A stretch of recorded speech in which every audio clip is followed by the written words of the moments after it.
bueno, ahora quiero dar paso a nuestros dos siguientes invitados. No sé si nos pueden acompañar un momentito. Entonces les voy a pedir que cada uno venga por aquí, se presente, van a dar la charla juntos.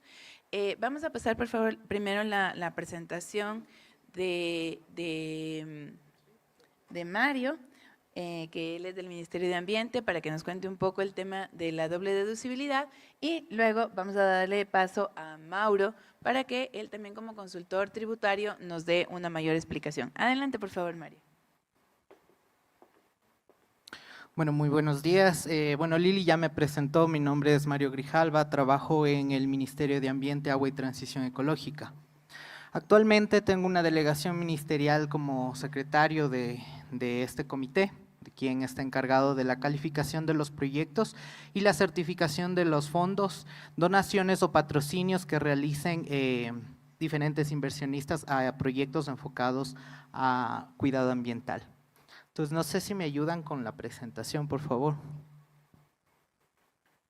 Bueno, hasta que me coloquen la presentación contándoles un poquito, este incentivo tributario lo que busca es captar inversión a proyectos alineados al documento Resolución 001, impulsado por las diferentes subsecretarías del Ministerio de Ambiente, Agua y Transición Ecológica. ¿En qué consiste esto? Bueno, en proponer un proyecto que se alinea a la resolución que acabé de mencionar, levante parámetros, levante indicadores, va mucho alineado con la exposición anterior.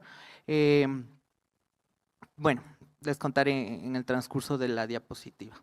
Entonces, bueno, ahorita lo que les voy a exponer es la normativa para la calificación de programas, fondos y o proyectos de prevención, protección, conservación, bioemprendimientos, restauración y reparación ambiental para la certificación de los beneficiarios de la deducción del 100% adicional para el cálculo de la base imponible del impuesto a la renta. Entonces, bueno, ¿cuál es el objetivo de esta normativa? Es normar los límites, condiciones, procedimientos, requisitos y demás criterios que deberán cumplir los organizadores de programas, fondos y o proyectos para su calificación. Más que todo, es una guía para formular proyectos ambientales. Los que ya formulan, bueno, para mencionar qué debe estar contenido en un proyecto y que este no sea observado. Esa básicamente es la función.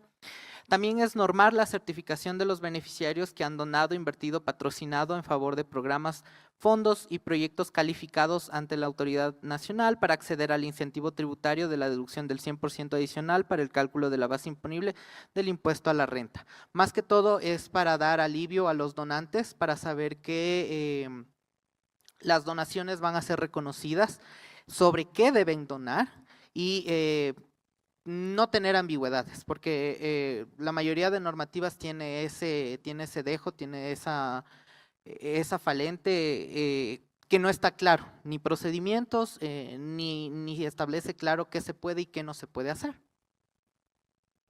Entonces, bueno, por contarles quién es el Comité de Calificación y Certificación. Como les mencioné en un comienzo, el Comité de Calificación y Certificación, del cual soy secretario, se encarga de calificar estos proyectos y certificar las donaciones. Entonces, está compuesto por, en este caso, nuestra ministra del Ambiente, Inés Manzano, la subsecretaría de Calidad Ambiental, Nancy Sarrade, la subsecretaria de Patrimonio Natural, Glenda Ortega, subsecretario de Cambio Climático, Ángel Sandoval, subsecretario de Recursos Hídricos, bueno, en este caso saben delegar, y la subsecretaría de Agua Potable, Saneamiento, Riego y Drenaje, quien es el director de Agua Potable, Riego y Drenaje, Roberto Silva. Por contarles un dato importante para tomar en cuenta sobre este incentivo es que el Ministerio de Economía y Finanzas, MEF, nos ha otorgado certificar hasta 10 millones de dólares. ¿Qué quiere decir? Que esta cantidad va a ser las donaciones que se van a poder deducir para el 2025 para que realicen el ejercicio fiscal de tributación del próximo año. Esta cantidad se va a repartir entre categorías en el comité que va a tener lugar en estos días, a más tardar la próxima semana, y se va a disponer para cada categoría. Como ustedes pudieron notar en el inicio, en la primera diapositiva, había categorías. Había prevención, protección, conservación, bioemprendimientos, restauración y reparación ambiental. Lo que se hace con este techo presupuestario emitido por MEF es desplazar esta cantidad a las diferentes categorías. Solo para adelantarles un poco, las categorías que vamos a impulsar más de este año es prevención y conservación. ¿Y por qué dirán ustedes por qué esas categorías no? ¿Por qué no bioemprendimientos? Bueno, porque este techo presupuestario nace de qué proyectos está recibiendo más de esta cartera de Estado y qué proyectos ya están calificados para poder desarrollarse en este año. Entonces, obedeciendo a estas cuantificaciones de proyectos, es que nosotros vamos a determinar cuánto le toca a cada categoría. Adelantando igual, reitero, el mayor porcentaje se lo llevará prevención y conservación. Bueno, para definir un poco quién es el organizador. El organizador es quien ejecuta y o implementa el proyecto. El proyecto puede nacer desde desde la propia empresa. Me parece que aquí estaba Nestlé también. Ellos, por ejemplo, son los propios organizadores y los propios financiadores de su proyecto. ¿Quién puede ser? Puede ser una persona natural o jurídica y es responsable de presentar el proyecto, programa y o fondo ante la autoridad ambiental y darle seguimiento de que éste se cumpla, de que éste se desarrolle y también de que los donadores reciban el incentivo por el cual están donando. Ya. Dentro de los requisitos que se necesita para postular proyectos, o sea, la información que debe presentar los organizadores es la solicitud de calificación del programa, el formulario de aplicación conforme, nosotros lo conocemos como anexo 1, el cronograma valorado que incluye presupuestos, gastos, costos y asignaciones de las distintas fases del programa Fondo y o Proyecto Ambiental, así como la proyección de financiamiento del programa a través de donaciones conforme el anexo 2. Entonces el anexo 2 se compone de las actividades que va a conformar el proyecto y cuánto se está pensado asignar en cuestión de fondos a cada actividad, del cumplimiento de permisos y autorizaciones ambientales legales que sean aplicables a las actividades de programa, fondo y o proyecto.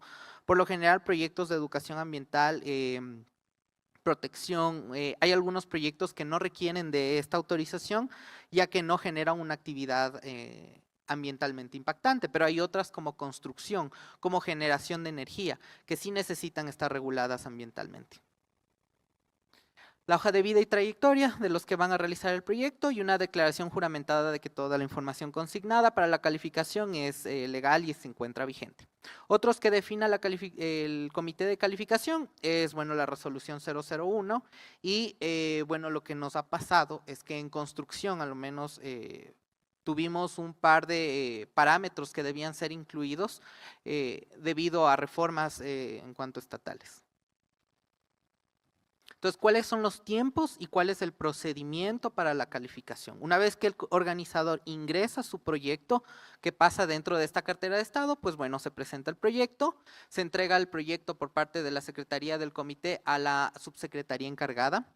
Dentro de la resolución 001, que invito a que se lea, se revise, se analice, se encuentran diferentes proyectos. Ustedes se van a dar cuenta que cada proyecto tiene una temática afín a una subsecretaría mencionada en el inicio. Entonces, el secretariado, en este caso mi persona, asigna a la subsecretaría encargada.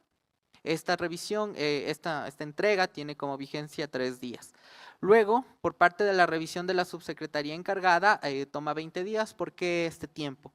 Bueno, básicamente, cambio climático, a lo menos, como es transversal, muchas veces requiere el apoyo de algunas subsecretarías para emitir un pronunciamiento acorde al proyecto.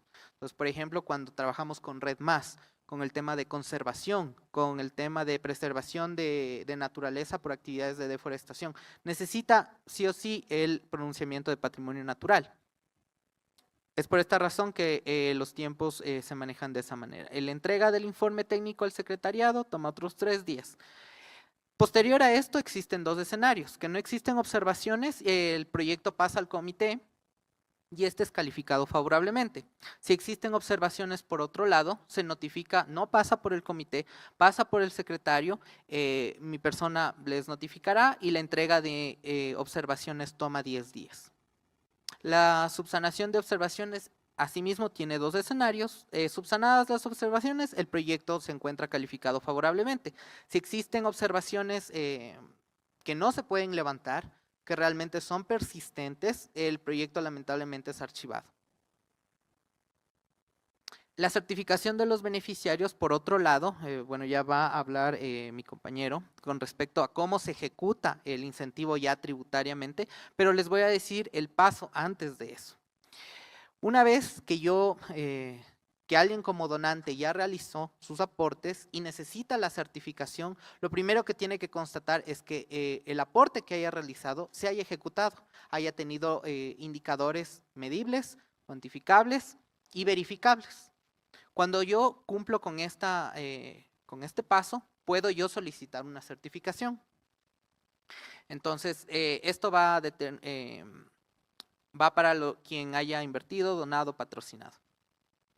¿Cuáles son los requisitos? Bueno, esta parte también la normativa exige que sea el organizador que se haga cargo de esto. Quien haya desarrollado el proyecto va a tener la obligación de decir al MATE, bueno, estos son mis donantes. Entonces, ¿cuáles son los requisitos? El formulario, el anexo 4, en donde detallo cuál es la cantidad, quién fue el que donó, etcétera, etcétera. El informe del organizador del proyecto, que tenga en dónde se efectuó esa donación, cómo yo puedo comprobar que esa donación efectivamente sirvió para el proyecto y en qué parte de mi proyecto estoy.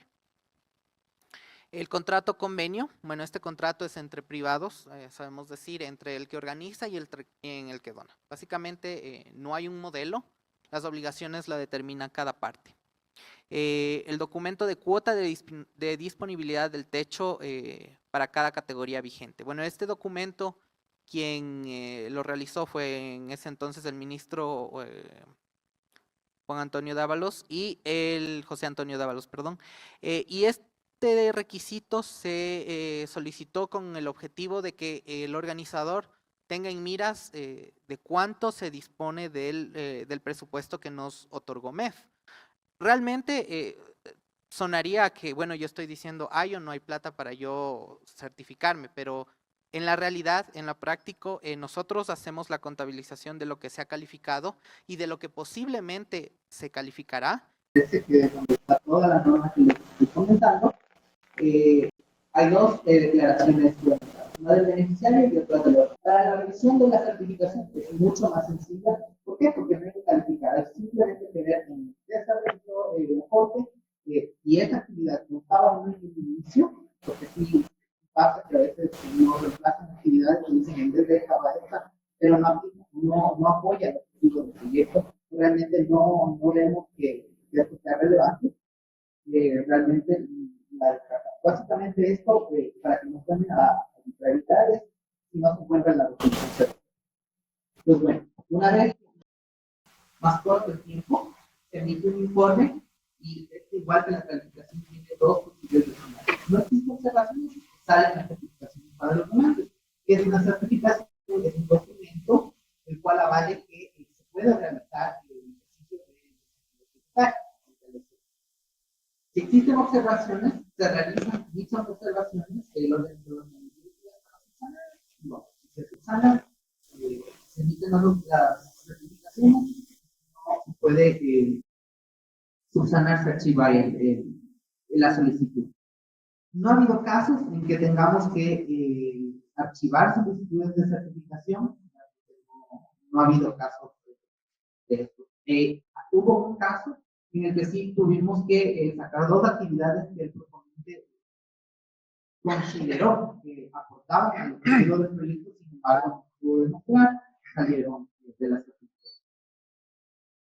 Eso es todo por mi parte, muchas gracias. No sé si es tiempo de preguntas o de comentarios. Me indican, por favor.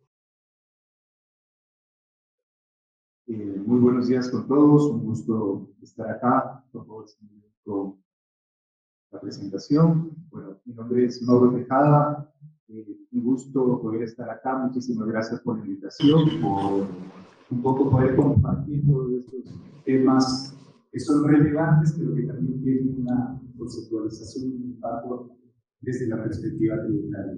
Y hace aproximadamente una semana tuvimos el debate presidencial y lastimosamente no pudimos ver como parte de los componentes y de los temas que se trataron justamente ahí el tema de la sostenibilidad.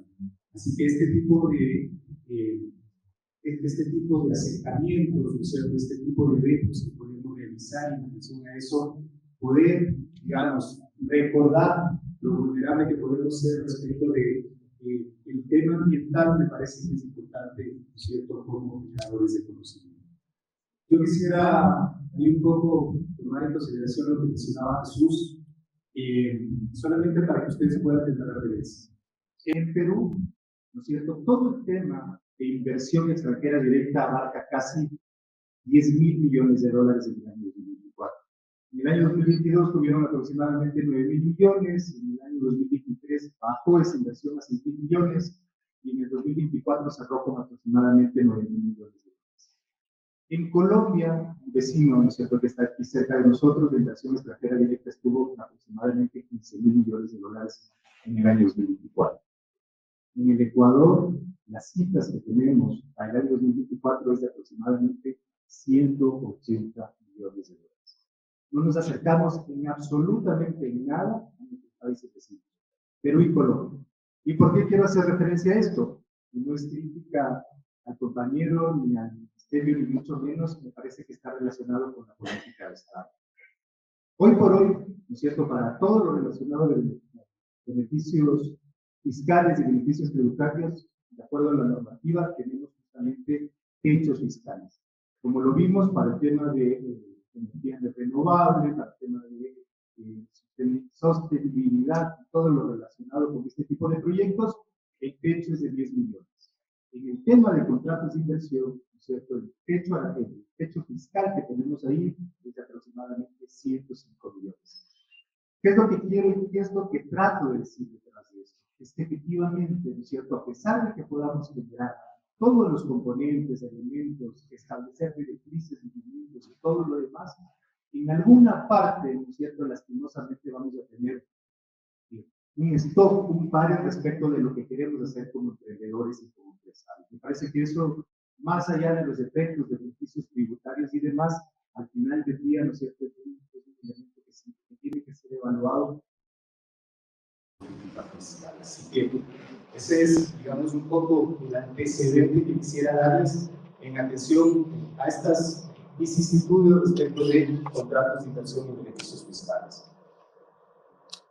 No quisiera quedar exclusivamente con el tema de patrocinio, ¿no es cierto?, para proyectos relacionados justamente con energía renovable, como lo decía justamente el funcionario del Ministerio, en atención a que a partir de ahí hay dos elementos que son sumamente importantes, ¿no es cierto?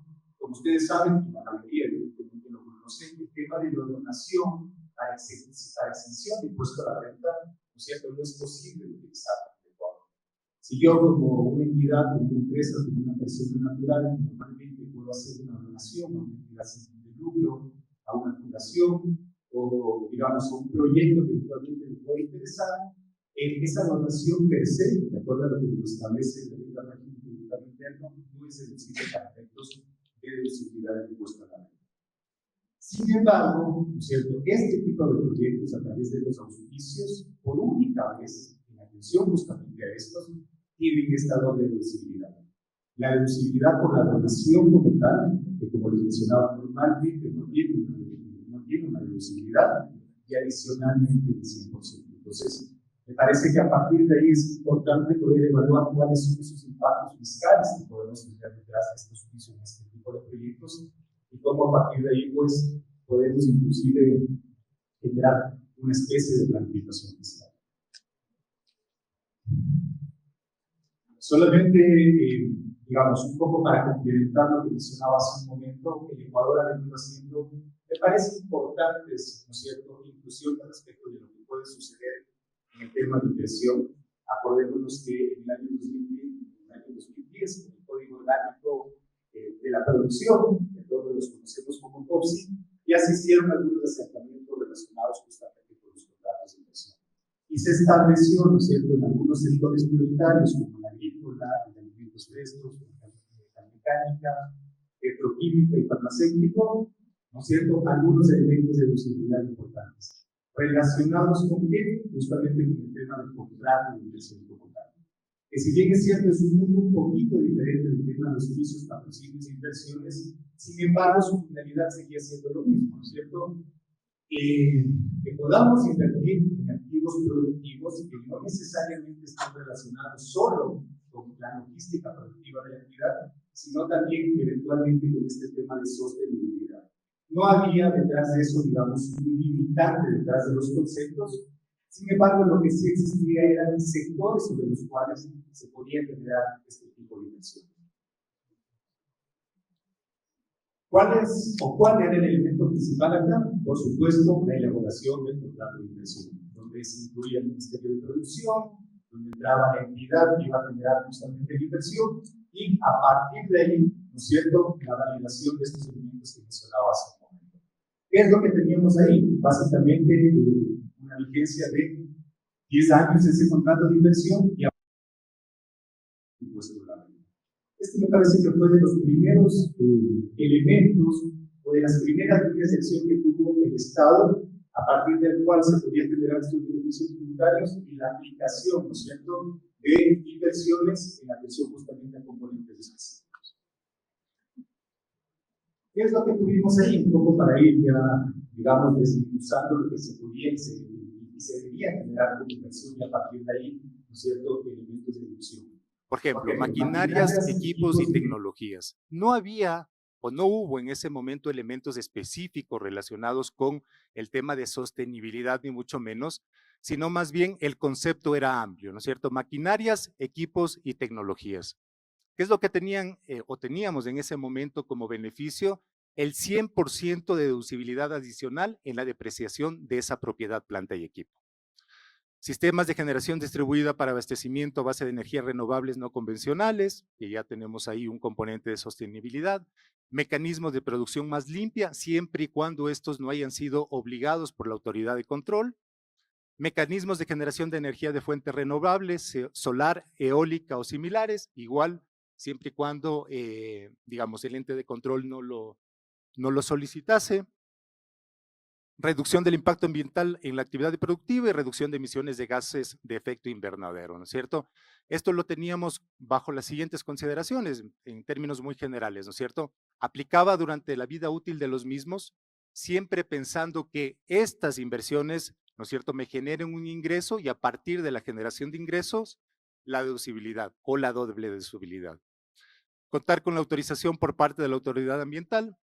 Eso no ha cambiado, digamos, se mantiene también el tema de patrocinios y en caso de existir revalúas de la propiedad, planta y equipo, evidentemente eso no podía considerarse o computarse como parte de este 100% adicional de deducibilidad.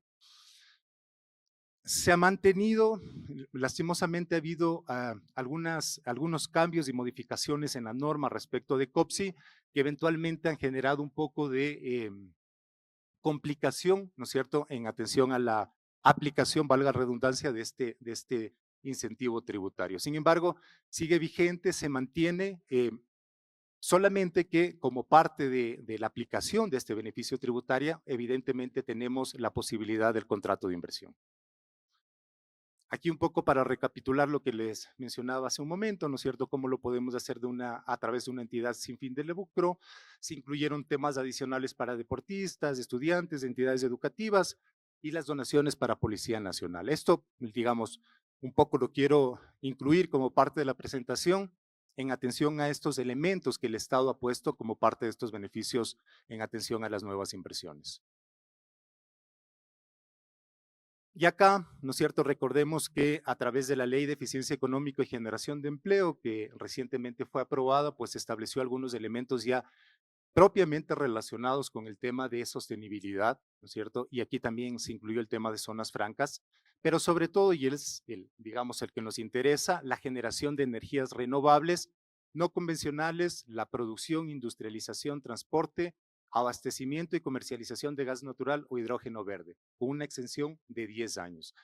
Todo ese procedimiento, que es un poquito ajeno a lo que veíamos hace un momento, ¿no es cierto?, lo puede hacer de manera inmediata el contribuyente en atención justamente a la inversión que efectúe. Otro elemento que, si bien es cierto, no tiene relación directa, por así decirlo, con el tema de la sostenibilidad, pero que sí tiene relación directa con la pregunta que nos hacía, que le hacían hace un momento a Jesús, ¿no es cierto?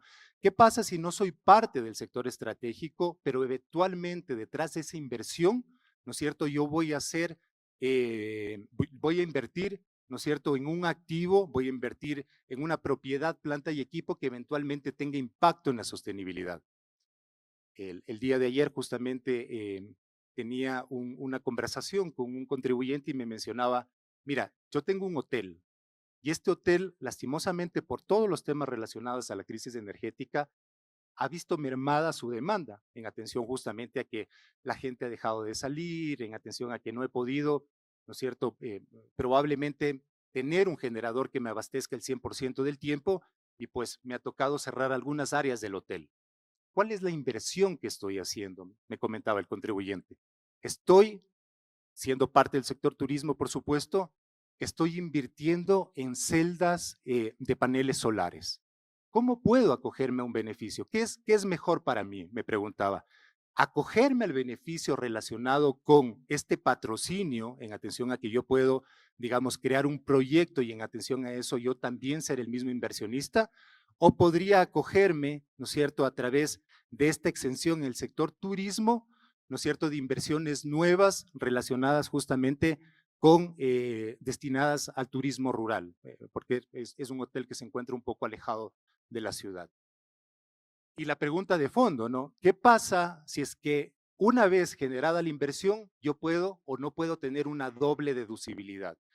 Una doble deducibilidad, ¿por qué? La deducibilidad, ¿no es cierto?, normal que yo tendría detrás de la propiedad, planta y equipo y la depreciación de este, y la doble deducibilidad en atención a que tengo, ¿no es cierto?, una inversión en el sector turístico y tengo 7 años de exención de impuesto a la renta.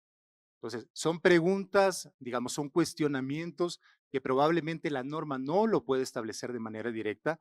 Sin embargo, me parece que a partir de ahí, el ente administrador, el Servicio de Rentas Internas, probablemente tendrá que emitir normativa secundaria para tener claridad en eso.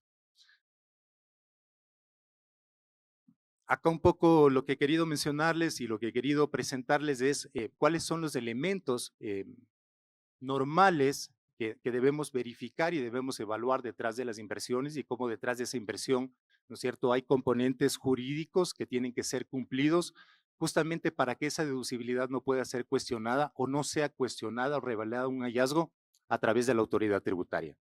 ¿No es cierto? Ahí tenemos, por ejemplo, quiénes son los beneficiarios. Si lo atamos un poco al tema de los auspicios que nos mencionaba anteriormente el funcionario del ministerio, ¿no es cierto? ¿Quiénes son esos proponentes del proyecto? ¿Quiénes son esos financistas del proyecto? ¿Y cuáles son los elementos de trazabilidad que tenemos detrás de esa inversión? El hecho generador va a depender muchísimo, por supuesto, de la exención y del beneficio que estemos aplicando.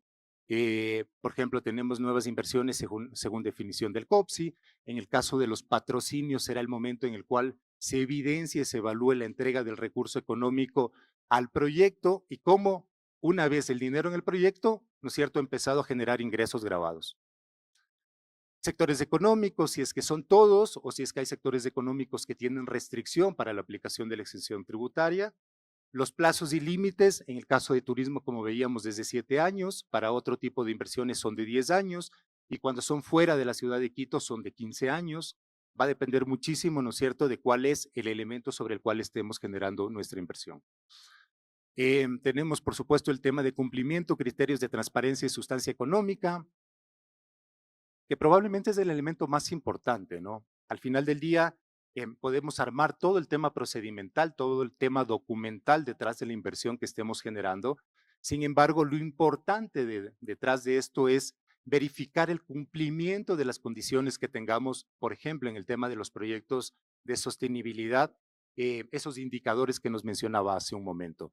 ¿Qué documentación tenemos para poder, ¿no es cierto?, en un futuro poder verificar que efectivamente detrás de ese proyecto hubo sustancia económica y criterio de transparencia? Va a haber algunos casos, sobre todo en el tema de contratos de inversión, donde el elemento principal sea la generación de empleo, que también tendría que ser verificado. Y este también es uno de los elementos más importantes, me parece, no solamente en el tema de auspicio, sino también en las inversiones relacionadas con los contratos de inversión.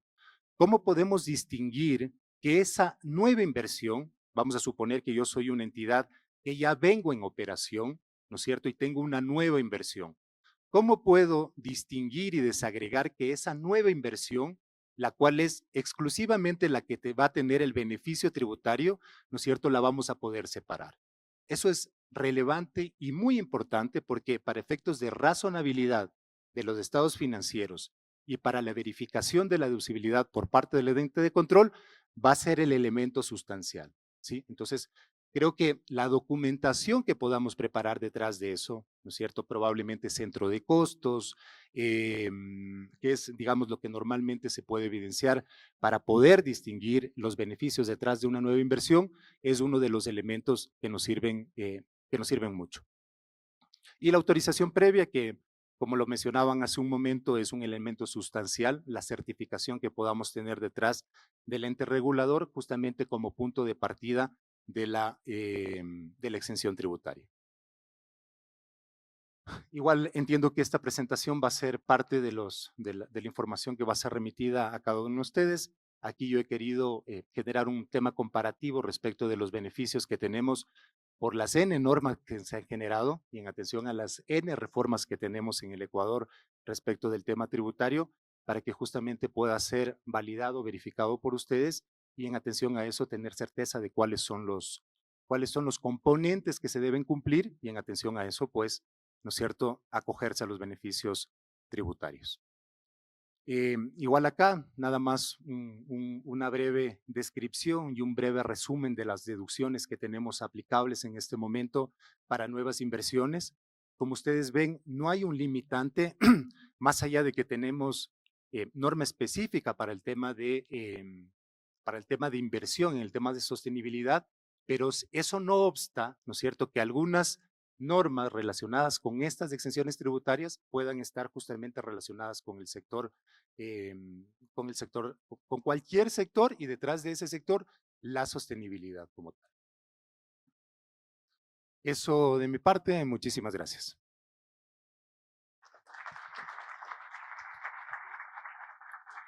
Mario, estoy segura de que hemos generado un montón de preguntas. Por favor, nos acompañen aquí. ¿Tenemos preguntas? Por favor, levantemos la mano. Bueno, mientras tanto, yo quería comentarles algunas cosas. Justamente nosotros desde Oxify hemos visto que es necesario un ecosistema en el cual exista transparencia y confianza entre las partes. Como ustedes saben, Oxify es la plataforma con la cual las empresas pueden medir tanto su medición de huella de carbono, la medición de la huella hídrica, sus sistemas de ESG, sus memorias de sostenibilidad, el tema de las NIFs, etcétera. Y entonces le empiezan a surgir temas como que tiene que hacer compensaciones, como que le quedan algunos valores con los cuales ellos pueden hacer compensación. Por lo tanto, nosotros del otro lado de la plataforma tenemos a Oxify Capture, que es justamente donde nosotros postulamos a los diferentes proyectos, tanto a nivel nacional como a nivel internacional. Aquí en Ecuador, por ejemplo, nosotros contamos con el único proyecto de toneladas de carbono aprobadas, que es el MGIRS. Ellos tienen 240,000 toneladas que están en nuestro portafolio. Hoy justo por la tarde que va a estar aquí en el evento de las empresas que hacen su distintivo de cuantificación y reducción, pues ya contamos con esto en Ecuador. Lo que todo el mundo decía no se va a lograr, ya se ha logrado. Pero también desde el lado del mate contamos, por ejemplo, con un proyecto súper interesante que es Turcer. Ellos lo van a poder ver igual en nuestra página. Ellos han logrado casi año y medio después un proyecto que cuenta con el aval del ministerio para hacer una doble deducibilidad de hasta $1 millón. Son 4 proyectos súper interesantes para cuidar, por ejemplo, el tema de colibrí, que es algo que nos representa a nosotros. Pero también en la plataforma tenemos diferentes proyectos. Tenemos, por ejemplo, Shanghái, que son casi 89,000 hectáreas que estamos protegiendo. Tenemos el tema también de páramos, que estamos trabajando con Toyota, que también pues pueden encontrar aquí los proyectos que estamos caminando justamente para que en el Ecuador nosotros podamos contar con proyectos de cambio climático para todo lo que nos están comentando de doble deducibilidad y siempre siguiendo la legislación, que eso es algo que a nosotros nos caracteriza.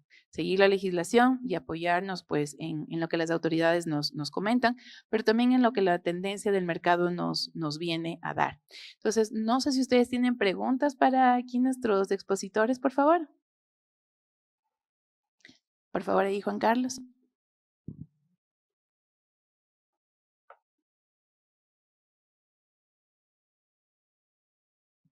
¿Qué tal, Lili?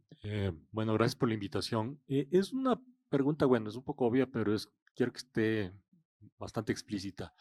De lo que se mencionó, existe una doble deducibilidad, o sea, doble deducibilidad cuando hay un proyecto aprobado.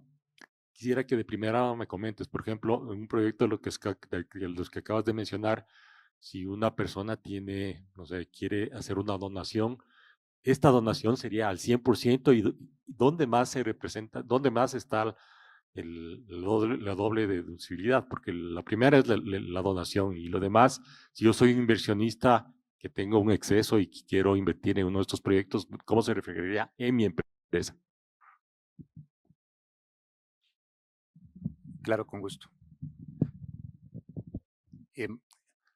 Como mencionaba hace un momento, el tema de la donación normalmente por legislación ecuatoriana no es deducible de impuesto a la renta, ¿no es cierto? Eso lo sabemos todos.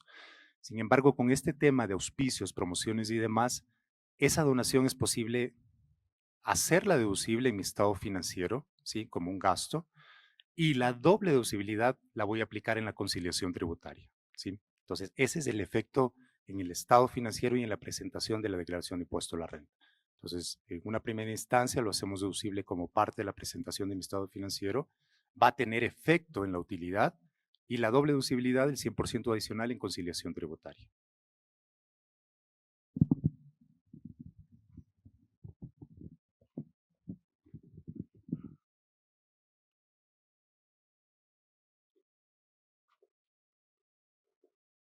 ¿Alguna otra inquietud? ¿Está bien?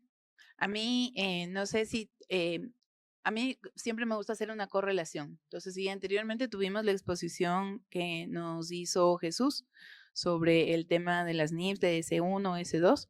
Y quiero comentarles de aquí que todos aquellos que también están interesados en desarrollo de proyectos, pues tienen que llevar a cabo también el tema de doble materialidad dentro de los proyectos. Y es muy importante. ¿Por qué? Porque en el momento en el que una empresa toma la decisión de, o una organización, una fundación, etcétera, toma la decisión de confiar en un proyecto, se necesita contar con el respaldo financiero de cómo se están utilizando estos fondos. Para nosotros, es más, quiero comentarles que siempre recomendamos que los proyectos estén dentro de un fideicomiso de tal manera que las personas puedan chequear en dónde se encuentran.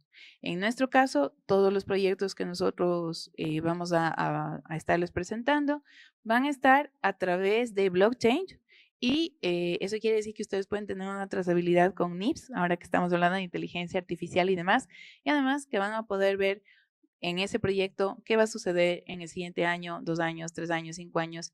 Así es que cada dólar, cada inversión, cada donación, no solamente en valor efectivo, sino también en especies que van a poder hacer en los proyectos, van a poder tener un retorno con la debida trazabilidad.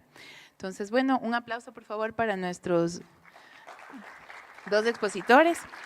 Todas las personas que han asistido con nosotros, pues evidentemente vamos a compartirles los contactos, porque aquí la intención es de que hagamos una red de contactos para que entre todos saquemos este país adelante. Muchísimas gracias.